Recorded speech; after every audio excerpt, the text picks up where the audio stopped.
Bonjour, bienvenue dans la série sur la relativité.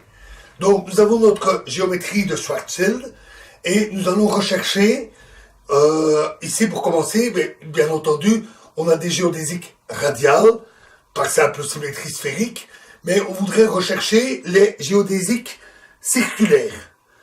Puisqu'il y a un nouveau symétrie sphérique, on peut le faire dans n'importe quel plan, et on peut le faire dans le plan θ égale pi demi, donc le plan équatorial, et R constante pour une orbite circulaire, pour une géodésique circulaire.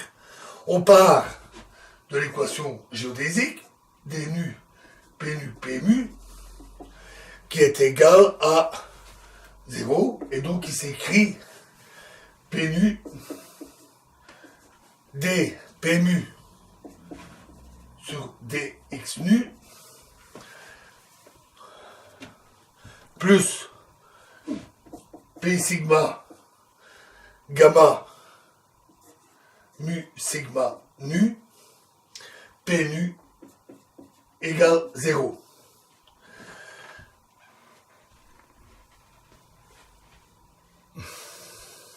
Si on regarde la coordonnée mu égale R, alors l'équation devient PR gamma R. Et en remplaçant dans les coefficients de la connexion que nous avons vu pour le cas symétrie sphérique, en utilisant les valeurs pour la géométrie de Schwarzschild, on trouve gamma 0 R, gamma 0 0 R égale RG sur 2R carré fois 1 moins RG sur R, gamma R phi égale moins R fois 1 moins RG sur R fois sinus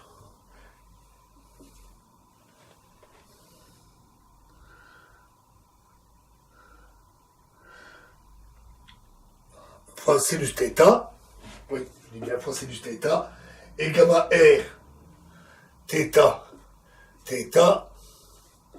égale moins R fois 1 moins RG sur R. Pardon, gamma R θ ici. Et si R et θ sont des constantes, alors nous savons que PR est égal à P, pardon, oui, Rθ est constante, PR égale Pθ égale 0. Et donc il nous reste, pour l'équation, P0 carré fois RG sur 2R carré égale P phi carré fois R. C'est-à-dire P phi sur P0 égale RG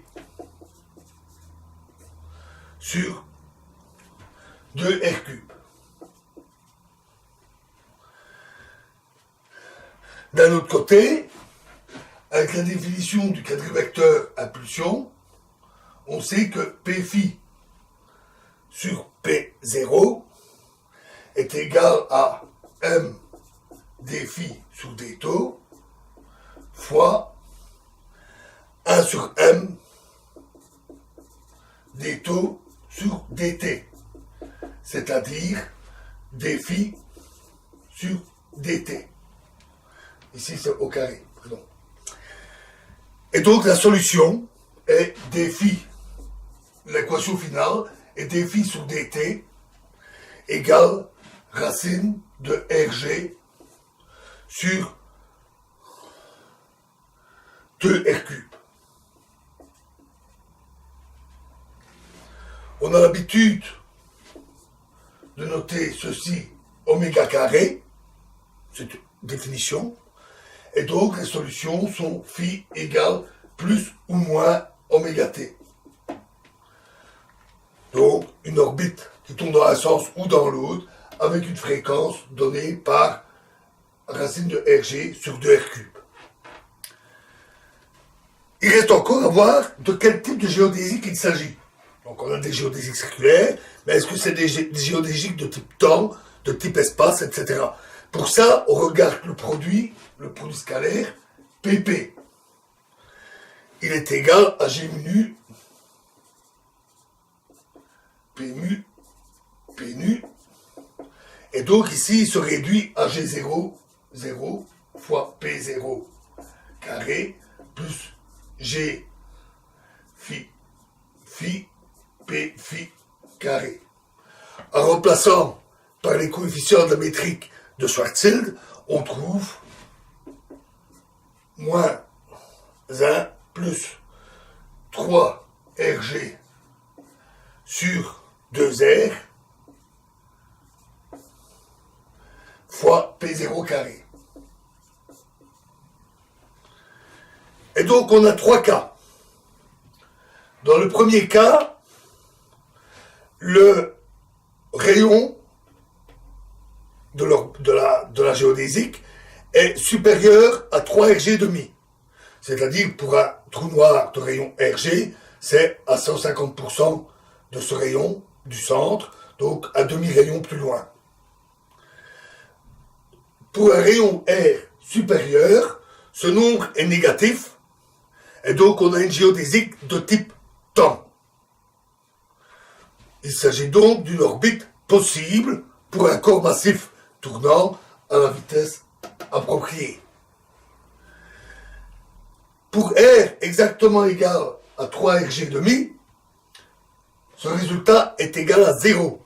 C'est donc une géodésique lumière. C'est donc une orbite possible pour des photons.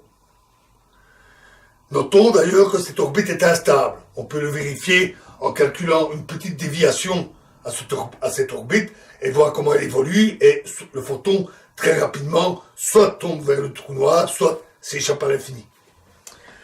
Et enfin, il y a le cas où R est inférieur à 3 RG demi. Dans ce cas, P fois P carré, est positif. Il s'agit donc d'une géodésique de type espace.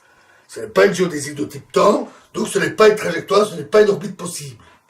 D'ailleurs, on vérifie dans ce cas-là que dφ sur dt est négatif.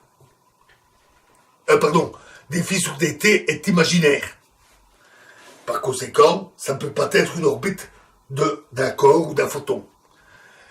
C'est inhabituel par rapport à un autre astre, où quelle que soit l'altitude, on peut avoir une orbite circulaire du moment que l'objet, le satellite, va à la bonne vitesse. Ici, en dessous de 3 RG demi, il n'y a pas d'orbite circulaire stable, ou pas d'orbite circulaire du tout. Toute trajectoire tombe forcément vers le trou noir. La chute libre est inéluctable.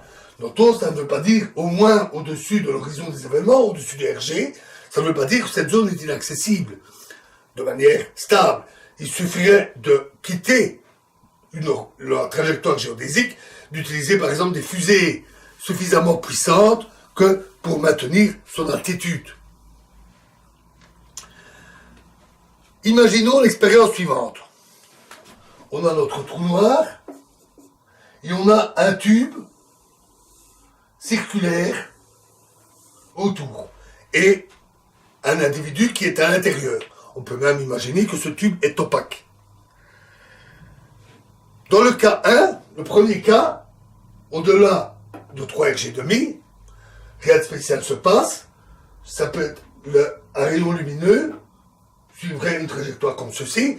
L'individu à l'intérieur voit le tube incurvé en direction du trou noir. Tout y est normal. Lorsque l'on est dans le deuxième cas, le cas orbite des photons. Dans ce cas-là, les photons parcourent une orbite circulaire. Et donc, visuellement, l'individu dans le tube verrait un tube rectiligne. En regardant au loin, il se verrait lui-même dans son propre dos, comme dans certains jeux de miroir. Sauf que dans un miroir, on se voit habituellement de face. Là, il verrait son propre dos. Il se verrait en train de se gratter. Donc c'est assez étonnant. Et plus encore étrange, dans le 3, les orbites tombent forcément vers l'intérieur, y compris pour la lumière. Et donc, à l'intérieur du tube, il aurait l'impression que le tube est incurvé, mais à l'opposé du trou noir. Ce qui est franchement étrange. Ceci est optique, visuel. Mais c'est dû à la courbure de l'espace-temps, dû au géodésique. C'est dû à la structure de l'espace-temps. Et donc, toute mesure locale confirmerait ce fait. C'est le principe d'équivalence. On ne peut pas distinguer les accélérations locales d'une gravité, au moins dans une zone locale, hein, rappelons-nous l'expérience des ascenseurs, et donc, pour l'individu, c'est vraiment comme si le tube était incurvé dans l'autre sens. Et toute expérience locale lui confirmerait ce fait. Supposons maintenant que l'observateur est dans une fusée en mouvement et suit le tube. À nouveau, premier cas, on est loin du trou noir. Il subit une force centrifuge qui a tendance à l'éloigner du trou noir. Rien d'extraordinaire. Dans le cas 2, c'est là que le principe d'équivalence joue à plein. On ne peut pas distinguer les accélérations de cette gravité. Localement, la relativité restreinte s'applique en fonction de tout ce qu'il peut mesurer. Et donc, pour lui, si le tube est droit, il n'y a pas de force centrifuge. À exactement 3 demi-RG de distance du trou noir, le voyageur voyage de manière rectiligne dans son tube et ne subit aucune force centrifuge. Cela montre d'ailleurs à quel point l'espace-temps est déformé, à quel point la courbure est forte, puisque à l'intérieur, littéralement, les trajectoires dans le tube sont rectilignes, droites. C'est une droite qui fait le tour. C'est évidemment difficile à représenter. Nous le représentons ça dans un dessin plan qui obéit à la géométrie d'Euclide. Il est donc difficile d'imaginer qu'en faisant le tour du trou noir, on parcourt une ligne droite. Mais pourtant, dans la géométrie de Schwarzschild, avec la courbure de l'espace-temps, c'est bel et bien le cas. C'est encore plus drôle quand le tube est plus petit. On est plus près que la limite 3 Rg². À ce moment-là, le tube, pour le voyageur, paraît incurvé dans l'autre sens. Et de fait, il ressent une force centrifuge en tournant qui le pousse vers l'extérieur du tube et donc vers le trou noir, puisque le tube s'incurve dans l'autre sens. Donc la force centrifuge s'inverse en dessous de cette limite, 3 Rg². C'est très contre-intuitif par rapport à ce que nous savons de la physique newtonienne. Et d'ailleurs, ceci est cohérent. Notons aussi que s'il utilise des fusées pour se maintenir sur son orbite, sur sa trajectoire, plus il va tourner vite, plus la force centrifuge va le pousser vers le trou noir, et plus il lui faudra des fusées puissantes. Et donc, si on veut se maintenir près d'un trou noir avec une fusée sous la limite 3 Rg², on a tout intérêt, non pas à se mettre en rotation pour espérer profiter de la force centrifuge, il vaut mieux dans ce cas-là faire un vol stationnaire, rester au même point par rapport au trou noir, dans la mesure du possible avec ses rétrofusées.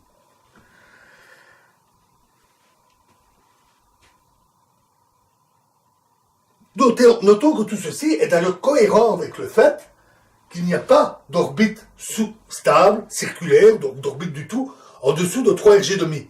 Pourquoi ? Parce que si la force centrifuge pouvait effectivement se manifester, il suffirait d'aller assez vite, de tourner suffisamment vite, voire éventuellement d'approcher de la vitesse de la lumière. Pour un corps massif, cela donnerait une force centrifuge qui diverge, et on atteindrait bien une vitesse suffisante que pour maintenir son orbite. Malheureusement, ce n'est pas le cas, puisque la force centrifuge est inversée. Et donc, pour un corps en orbite, massif, il aura tendance à tomber d'autant plus vite qu'il tourne autour du trou noir. on tombe comme ça, si on veut tourner, on tombe encore plus vite. Et ceci explique qu'il ne peut pas y avoir d'orbite en dessous de 3 Rg². Ceci montre vraiment la géométrie très particulière de la géométrie de Schwarzschild. J'insiste sur son côté contre-intuitif et sur le fait que, à 3 Rg², dans le tube, la trajectoire est une droite. Réellement une droite. C'est difficile à se représenter. On ne peut le faire que par des astuces mentales. C'était pas facile. Heureusement aussi, les maths sont là pour nous aider, mais bon, pour visualiser, c'est souvent important et c'était pas évident. Il reste le cas, que se passe-t-il quand on atteint Rg? Quand on atteint la limite du trou noir, le bord du trou noir. Et là, on va être confronté, ça nous verrons ça dans la prochaine vidéo, nous allons nous confronter enfin à la nature de cette singularité que nous avons vue dans la métrique de Schwarzschild, la nature de la singularité à R égale Rg. Et nous discuterons alors du nom qui est donné à cette zone, appelée horizon des événements. Je vous remercie.